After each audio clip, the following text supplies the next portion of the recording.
Right now at 10, we are tracking cold temperatures as wind chills across western parts of Wisconsin beginning to slip to about 10 to 15 degrees below zero. Expected to be much colder waking up on Monday. How cold will be and when, if there's any warmth in the forecast in just a few minutes.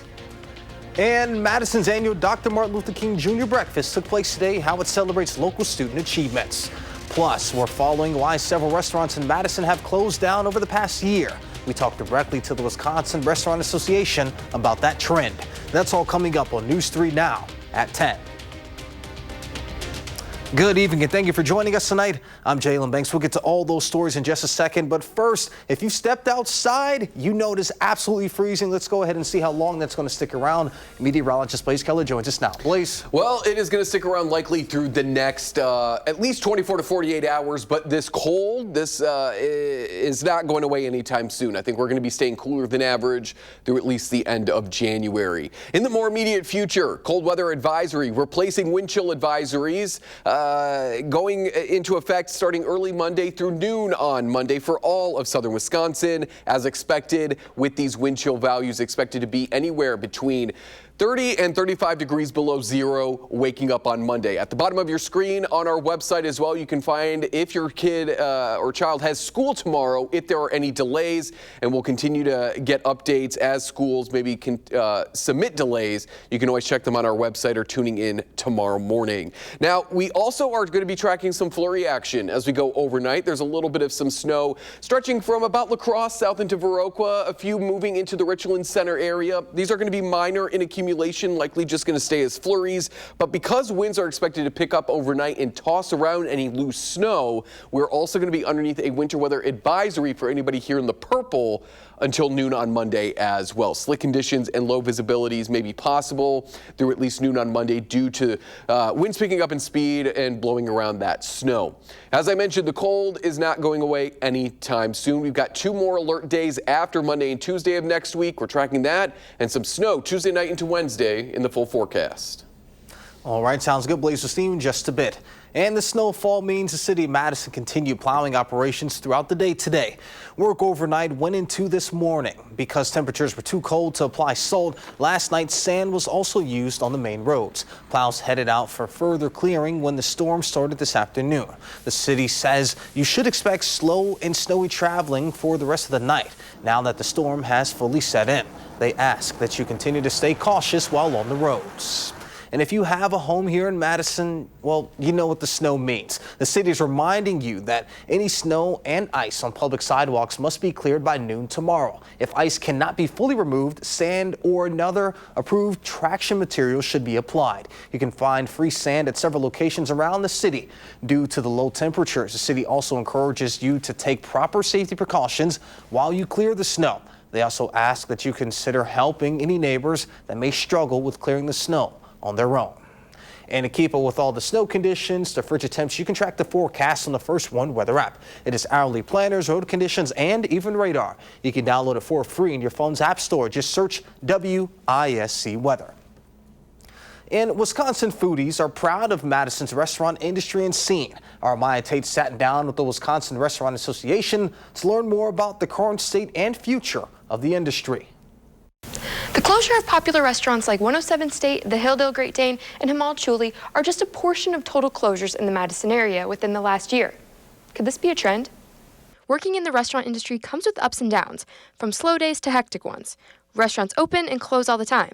But lately, it may seem like more familiar favorites are shutting their doors. Executive Vice President for the Wisconsin Restaurant Association, Susan Quam, says that the WRA has been seeing a change in the dynamic and profitability of Madison restaurants following the pandemic. And a lot of that has to do with a lot of factors such as both wages and food costs going up 40% in the last 5 years. All the other costs of being in business has made it unprofitable to be in the industry. Quam says that the change in types of restaurants being visited has also led to closures, with more people trending towards counter or blender service restaurants. What we are seeing is that a huge number of the restaurants that are closing are our traditional sit-down restaurants. And what we're seeing replacing those restaurants are not necessarily that same kind of concept. 5 years later, the COVID-19 pandemic still has a grasp on the industry, especially with profits. Prior to the pandemic, our normal profit margin for a sit-down restaurant was 3 to 5%. We're now looking at a lot of restaurants are happy if they can get 1 to 2%. Although there is a bright side to look at for those in the restaurant industry. Quam says the WRA is optimistic that if prices can stabilize, owners should be able to get a handle of all the other costs coming out of their business, and that the industry is always growing, even amongst closures. We are seeing some folks who still have that dream, that American dream of being their own. They're being their own boss and running their own business. We're not going to see that part of it go away. Quam urges everyone to take advantage of the restaurants in their community, especially during the winter months, to keep businesses going. Reporting in Madison, Maya Tate, News 3 Now. Maya, thank you. And if you want to check out more local restaurants, the perfect opportunity is coming up. Madison Restaurant Week returns and runs January 25th through the 30th, with restaurants offering pre-fixed menus at a special price. The Wisconsin State Assembly passed legislation during its first floor session of the year that would suspend pay for judges accused of judicial misconduct while their cases are under review. The bill, which now heads to the state Senate, emerged following the December conviction of former Milwaukee judge Hannah Dugan, who was found guilty of obstruction for helping an undocumented immigrant avoid federal immigration enforcement last year. The bill includes ensuring that if a judge is found innocent, they would receive back pay.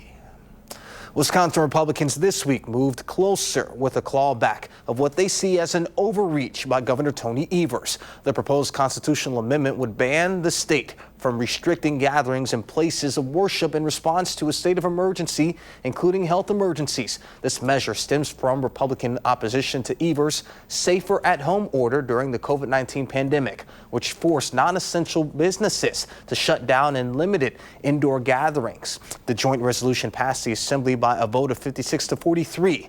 To place a constitutional amendment on the ballot, the legislature must approve it by 2 consecutive sessions. Republican lawmakers approved the measure in the previous session. If the resolution passes the Senate, it will appear on the voters' ballots in November. Today, the Urban League of Greater Madison held the annual ceremony acknowledging students during its Martin Luther King Jr. Day breakfast. Our Nash Dara has the story. Jalen, earlier this morning, Edgewood High School was host of the Martin Luther King Jr. Youth Breakfast, which recognizes the achievements of excellence to roughly 300 middle school and high school students across Dane County. Today, as we honor Dr. Martin Luther King Jr., we are reminded that his dream was not just about speeches or marches. It was about action, service, and community responsibility. The awards are given to students who have demonstrated exceptional work during their youth. Each school selects candidates, and these selections are reviewed by a select committee before final nominations are made. What actually matters the most is when you see the big smiles on the students' faces as they're receiving their awards. To me, it's super exciting. It's always great to be able to recognize and honor students for their outstanding achievements. The gym was packed full with friends and family, cheering and applauding all the outstanding work done throughout the 42 schools in the area. I'm very honored to be here, by the way. I'm glad to, be here to experience this with my little sister. She was the only 8th grader from Sherman Middle School, Madison, Wisconsin, that made it out today. So congrats to her. Dr. Martin Luther King Jr. stood for excellence, action, community, service, and so much more. And having this breakfast the Sunday before MLK Day is a great way to remember what he fought for. It's very important. Martin Luther King, he was in my fraternity, Alpha Phi Alpha, the first black in the collegiate fraternity. And what we're about is we're all about scholarship. And that's what this particular event is about. And to see all the different schools and represented it was actually really warming to my heart. Dozens of more events across Madison will be happening tomorrow, remembering the civil rights activists on the 3rd Monday of January. Jalen? Nash, thank you. One of those events and tributes to look for is happening at the Capitol Rotunda from noon to 1 p.m. Coming up next on News 3 Now at 10, Blaze returns with a complete look of your First One forecast. Plus, active duty troops are on standby amid the ICE protest in Minneapolis. Plus, fast rising tensions over President Trump's demand that the U.S. annex Greenland, how the EU is considering its pushback.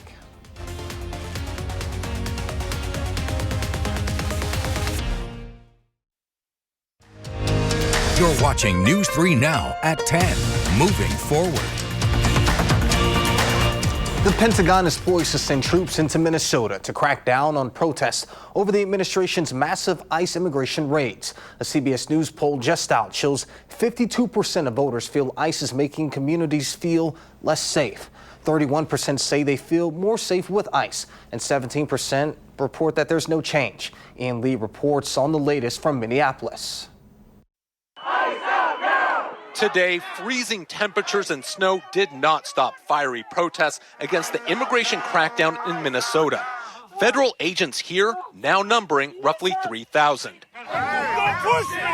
This weekend, protesters confronted and drove out a smaller group supporting the surge of ICE agents. Minnesota's governor has mobilized the state's National Guard.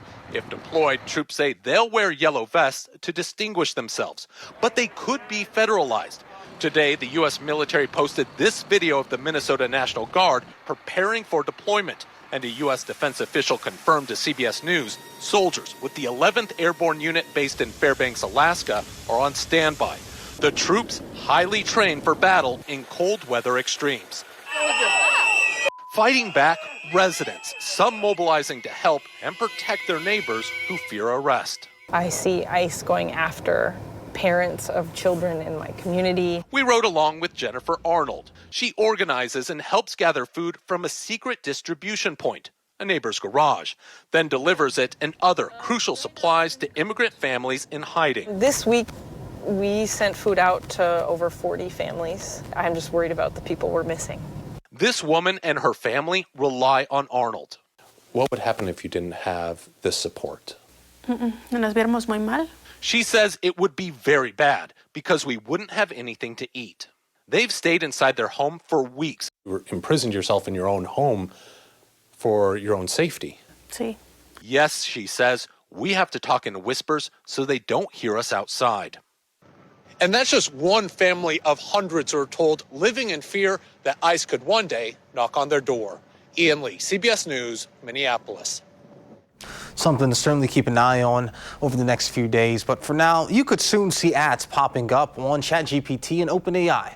Announced on Friday that it will be testing ads in its free version for adult users in the U.S. It's also rolling out an $8 a month subscription tier that includes upgrades like longer memory and more image creation opportunities. Those higher tier subscriptions will not be subjected to ads. OpenAI's CEO has previously expressed reservations about introducing ads to the platform, but that view may have shifted given the company's commitment to spend $1.4 trillion on AI infrastructure over the next 8 years.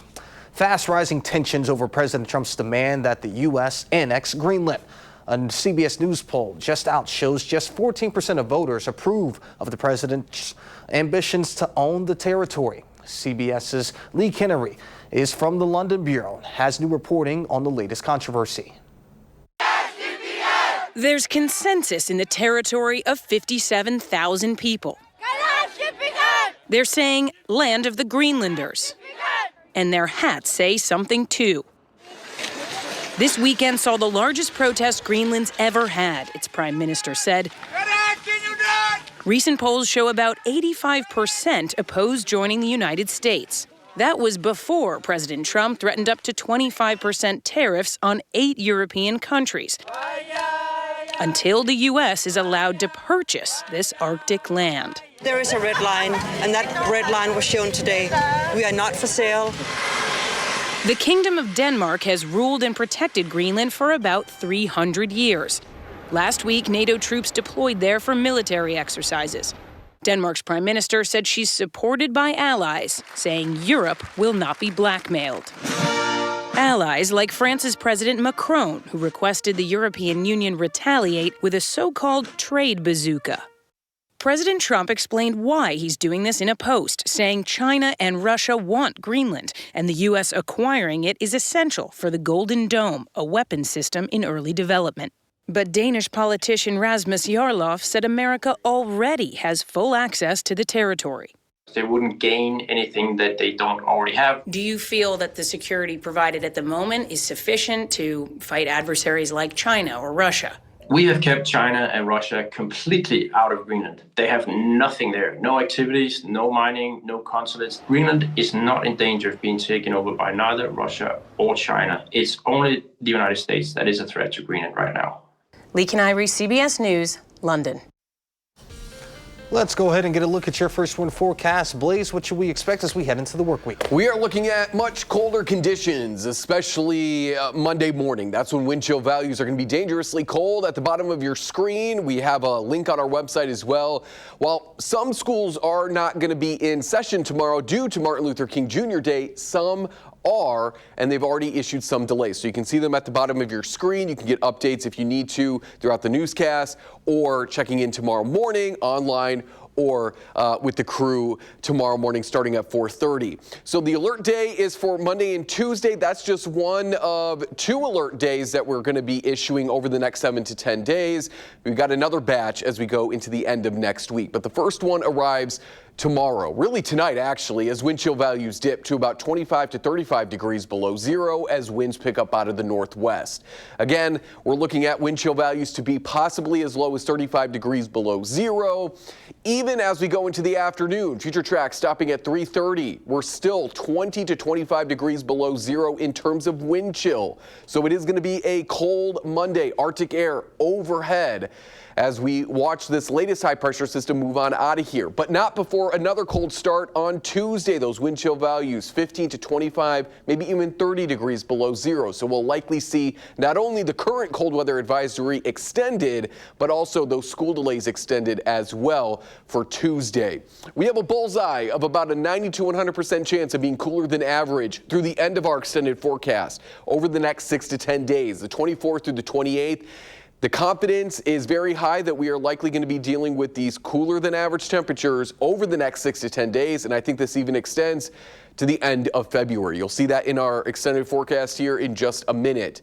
After the cold moves out, we warm up back into the double digits Tuesday and Wednesday when another round of snow moves on in. This is going to be a quick clipper. It is going to move in starting later Tuesday night and be out of here really by about the morning commute time frame on Wednesday. And that's key. There's not a lot of time for this system to dump a lot of snow. We're looking at probably 1 to 4 inches with the best chance for at least 3 here in the dark blue, which is going to be a lot of the News 3 Now coverage area. And this is going to be a mix of not only wet and heavy snow, but light and fluffy snow, because we are going to tap into some of that moisture off of Lake Michigan. We'll also have some southerly winds out ahead of this, warming our temperatures up Tuesday and Wednesday. So this is our next chance for snow, and this is probably going to be the heaviest snow over the next 7 to 10 days, because when we have this cold air overhead, it's likely being brought in by very strong high pressure systems, and they do not like to let other weather systems like snowmakers into an area. So we've got alert days to start and end next week. Monday is going to be cold, especially with those wind chill values. Tuesday morning will be cold as well, but we're back into those double digits. We'll stay in the double digits through Thursday, and then Friday is when a second round of Arctic air moves on in, cooling us back into those upper single digits to low teens on Friday, back into the single digits on Saturday, and I do possibly see yet another chance for single digit highs into the middle of that following work week. So prolonged cold, and for folks who are looking for the tiniest of silver linings, this is happening towards the end of January. So I think that may give the ice a really solid growth time for that 5K on Lake Mendota, which would be really fun. I know last year and maybe the year before that, it was a little dicey. So hopefully this year with the cold, we can at least have that. Yeah, I definitely want to try it at least once. Kay, would you be down to run a 5K on the ice? Yeah, if it was safe enough. Yeah. So maybe a good thing that we might be seeing some temps below 10 degrees. But just stay warm. Speaking of going on a run, we do have a team that's currently on a run of their own. What should we expect coming up in sports? Coming up next in sports, Wisconsin women's basketball going to work in the Kohl Center. More on that next on News 3 Now.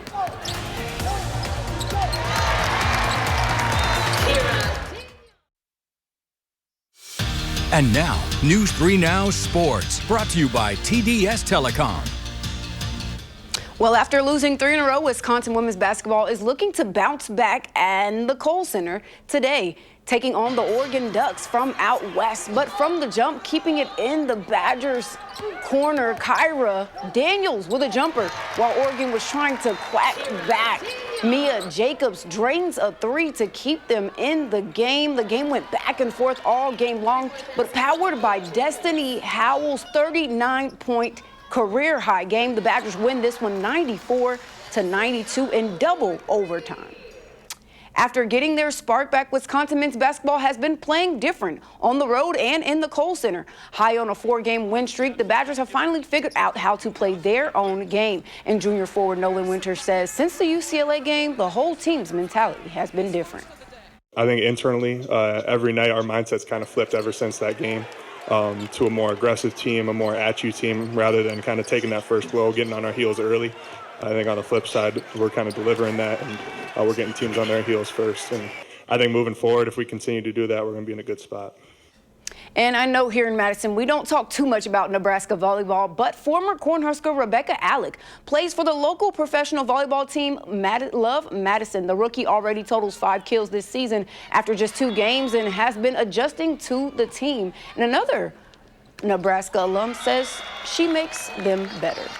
She has great energy, and her attitude coming into it was amazing, and always willing to learn and get better, and so to have that coming in from the get-go from her was really helpful, I think, for all of us and her too. Let's go ahead and talk about that double overtime thriller at the Kohl Center. You were there. I mean, what was it like seeing that live? I mean, it was just a lot of energy in there, and I think head coach Robin Pinchton is just doing exactly what they brought her in to do, grabbing people out the transfer portal, making this Wisconsin women's basketball team a team that you don't want to see. Absolutely. So it's interesting. I mean, wins like that typically breed for more success in the future, but sounds good. Thank you, Kay. A final check of your first one forecast is coming up when we return.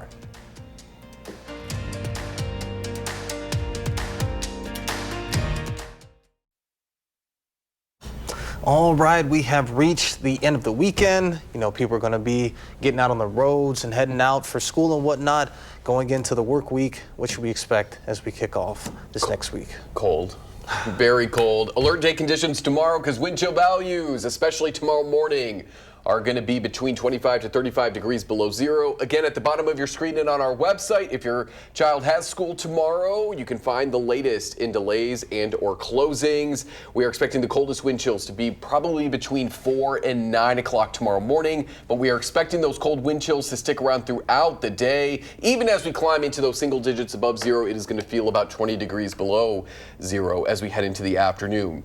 We will warm up a little bit ahead of some snow beginning later Tuesday night into Wednesday, looking at about 2 to 4 inches of snow by the time that wraps up later Wednesday morning. And then we are set to cool off once again. Another round of Arctic air Friday and Saturday, and possibly back into the single digits that following Tuesday and Wednesday. All right, well, sounds good. Thank you, Blaze, and thank you, Kay. And thank you all for joining us. Seinfeld is up next. We'll see you back here tomorrow.